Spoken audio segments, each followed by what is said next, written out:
बच्चों नमस्कार। जैसा आप सभी को पता है बीएसएफ, एचसीएम और एएसआई का हमारा एग्जाम है, तो उसको ध्यान में रखते हुए एक और बेहतरीन क्वेश्चंस की सीरीज हम लेके आए हैं। तो चलो एक बार देख लेते हैं। आज हम थोड़ा सा पढ़ेंगे चतुर्भुज के बारे में।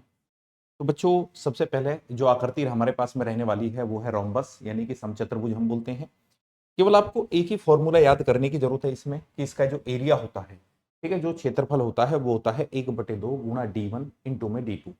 D1 यानी कि बच्चे डायगोनल फर्स्ट इंटू में डायगोनल सेकंड। ओके।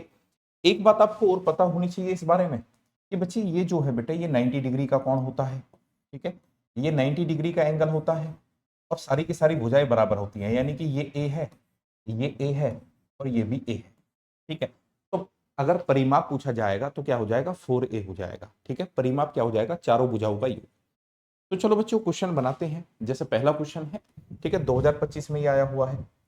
तो सवाल में क्या कह रहा हूं, कह रहा है कि भैया एक समचतुर्भुज का क्षेत्रफल क्या है जिसका विकर्ण 12 सेंटीमीटर और 6 सेंटीमीटर है। फॉर्मूला हमको पता है, ठीक है। क्षेत्रफल होता है 1/2 गुणा में D1 इंटू में D2।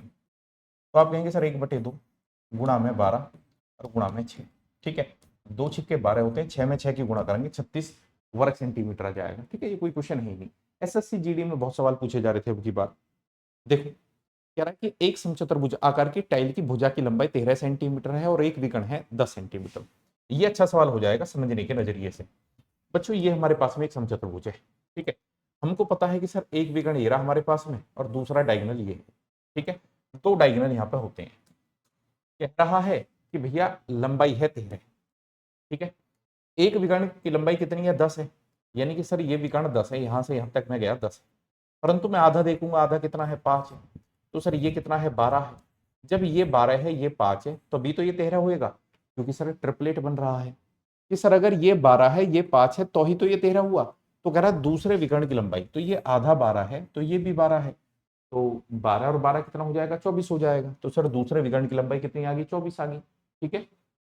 एक क्वेश्चन और देखो, ये देखो एसएससी जीडी अभी 2026 में पूछा है, बिल्कुल नया क्वेश्चन है। तो फिर से एक रोम्बस का हम निर्माण करते हैं सर, ठीक है। क्या कह रहा है, क्वेश्चन को पढ़िएगा। क्वेश्चन कह रहा है कि एक समचतुर्भुज का परिमाप दिया हुआ है, इसलिए अब की बार परिमाप क्या होता है, चारों भुजाओं का योग, क्योंकि चारों साइड्स बराबर होते हैं, इक्वल होते हैं। तो सर एक विकर्ण ये है हमारे पास में, एक विकर्ण ये है। अगर परिमाप है 68 तो 17 चौकी 68, यानी कि ये 17 है, ये 17 है। कह रहा है कि एक विकर्ण है 16, ठीक है सर। यहां से स्टार्ट करा, यहां लेके गए 16, परंतु मुझे देखना है ये आधा। अगर ये 8 है तो ये कितना है, 15 है, क्योंकि सारी दुनिया को पता है कि सर 15 का स्क्वायर, ठीक है, 15 का स्क्वायर प्लस 8 का स्क्वायर बराबर होता है 17 के स्क्वायर के, ठीक है। पता होना चाहिए इस ट्रिपलेट के बारे में। तो सर ये जो चीज है ये 15 है, तो कह रहा है कि समचतुर्भुज के दोनों विकर्णों का योग। तो अगर ये 15 है, क्योंकि सर ये 90 डिग्री का कोण बनता है, ये 15 है तो ये भी 15 है, तो एक विकर्ण तो 30 आ गया और दूसरा कितना दिया हुआ है, 16। तो दोनों को जोड़ देंगे तो 46 हमारा बिल्कुल सही जवाब है। दोनों को जोड़ देंगे तो 46 हमारा बिल्कुल सही जवाब है। अगर हम चतुर्भुज की बात करें तो सबसे महत्वपूर्ण क्वेश्चन यही बनता है, रोम्बस का ही सबसे ज्यादा इसी को पूछता है, ठीक है बेटा।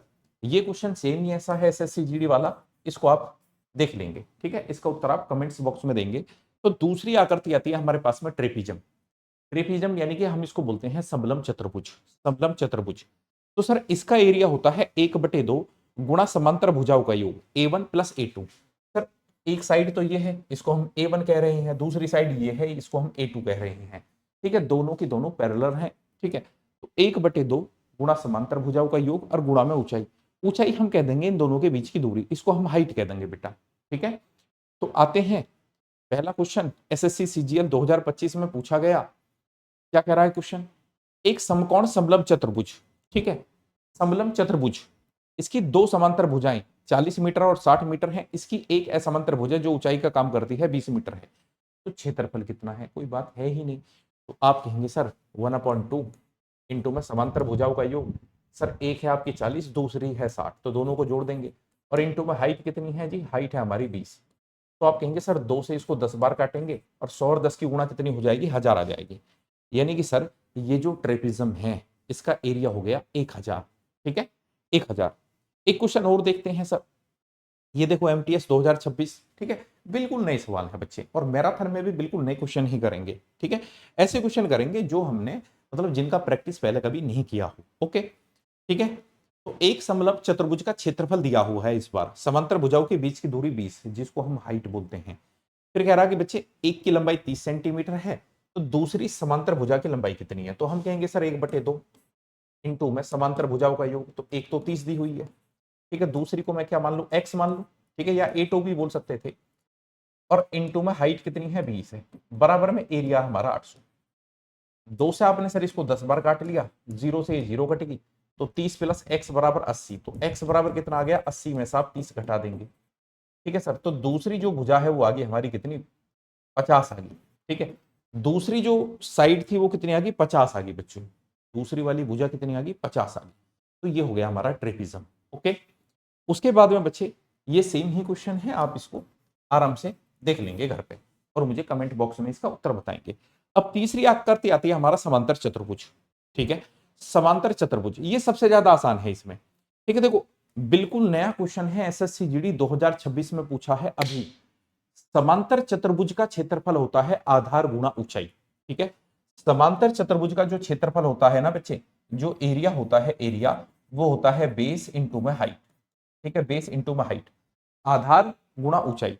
तो कह रहा भैया आधार 12 है और ऊंचाई कितनी है, 7 है, तो आप कहेंगे जी 12 गुणा 7, तो 12 सत्ते 84, तो कितना आ गया सर, एरिया आ गया हमारा 84, क्षेत्रफल आ गया सर 84, ठीक है। एक क्वेश्चन और देखो, ये आरपीएफ में पूछा 2025 में, ठीक है, समांतर चतुर्भुज का, यहां भी हमें क्या चाहिए सर, एरिया चाहिए।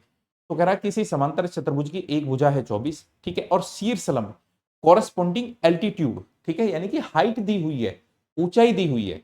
तो समांतर चतुर्भुज का क्षेत्रफल आपको पता है वो होता है आधार गुणा में ऊंचाई, तो 24 छिके 144, ठीक है। पर बच्चे कभी कभी जो है इसका क्वेश्चन आप लोगों को फंसा देगा, तो अब बहुत महत्वपूर्ण बात पे हम चर्चा करने वाले हैं, ठीक है। कभी कभी देखो इस तरीके से आएगा, हालांकि रिसेंटली मैंने देखा नहीं है ऐसा क्वेश्चन आता हुआ, पर इसको आप कर लेंगे ना तो फिर आपका ये चतुर्भुज वाला मामला कंप्लीट हो जाएगा बच्चे, ठीक है। ये चतुर्भुज वाला मामला आपका कंप्लीट हो जाएगा। क्या कह रहा है कि किसी समांतर चतुर्भुज की भुजाओं की लंबाई है 15 सेंटीमीटर, 7 सेंटीमीटर, यदि एक विकर्ण की लंबाई 20 सेंटीमीटर है। अब मेरी बातों को सुनना और समझना, ठीक है। इसका एक चित्र मैं बना देता हूं, ठीक है, थोड़ा सा आपको आइडिया लगाने के लिए। देखो, या आप एक काम करो, चित्र का भी कुछ खास लेना देना नहीं है, आप देखो इसको ध्यान रखो, चित्र में थोड़ा सा गलत बना रहा हूं, ठीक है, थोड़ा सा मैं भटक रहा हूं मुद्दे से, ठीक है, क्योंकि आपका कॉन्सेप्ट क्लियर कराना मेरे को, मैं जानता हूं ये इसका बिल्कुल सही चित्र नहीं है, पर समझने के लिए काफी है, ठीक है। चित्र इसका ये सही नहीं है पर समझाने के लिए बहुत अच्छा है।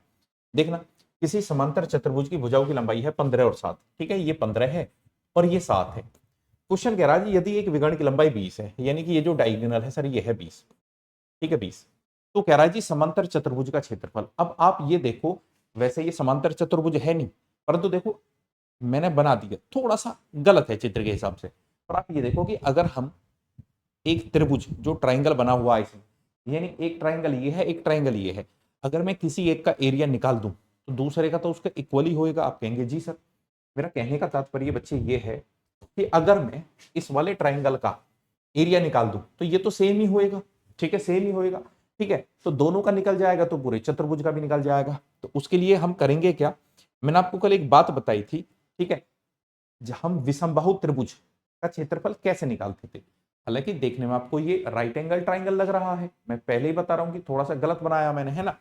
तो हम कहेंगे सर एस बराबर होता है ए प्लस बी प्लस सी बटे में 2, ठीक है। नाम कुछ भी दे दो अपनी मर्जी से कि जी 15 प्लस 7, ठीक है, प्लस 20 बटे में 2। तो ये कितना आ गया जी, आ गया ऊपर 42 और 42 बटे में 21। तो सर हमारा जो फॉर्मूला होता था, ठीक है, वो होता था एस माइनस ए इंटू में एस माइनस बी और इंटू में, ठीक है, एस माइनस सी। ओके, अब आप कहेंगे जी एस तो आपने जी अर्ध परिमाप कितना निकाला 21, तो 21 में से 20 गया 1, 21 में से 15 गया 6 और 21 में से 7 गया 4, ठीक है। फैक्टर कर रहा हूं इसके, 21 यानी कि जी 7 गुणा 3, 6 यानी कि 2 गुणा 3, 14 यानी कि 7 दूनी 14। आपके पास में 2 7 1 7 बाहर आएगा, 2 3 1 3 बाहर आएगा, 2 2 है, तो 7 3 21 दूनी 42। तो 42 यानी कि बच्चे इस आकृति का 42 आया, तो ये इसका भी तो 42 होएगा। तो 42 और 42 यानी कि हमारा एरिया हो गया 84, ठीक है। चित्र थोड़ा सा डिफरेंट बनता, ठीक है, थोड़ा सा डिफरेंट बनता चित्र। तो बच्चों आज हमारा ये चतुर्भुज क्लियर हो गया, जिसमें हमने समचतुर्भुज यानी रोम्बस पढ़ा, ठीक है, ट्रिपिज्म भी पढ़ा, और अब हमारा हो गया समांतर चतुर्भुज। तो ऐसी ही एक सीरीज और लेके आएंगे, ठीक है, ये बहुत महत्वपूर्ण रहने वाली है आपका जो पेपर है अभी बीएसएफ एचसीएम का। तो ठीक है बच्चों, मिलते हैं, जुड़ते हैं, वीडियो को लाइक कर देना, शेयर कर देना है, नए हैं तो चैनल को सब्सक्राइब कर देना बच्चों। थैंक यू, नमस्कार।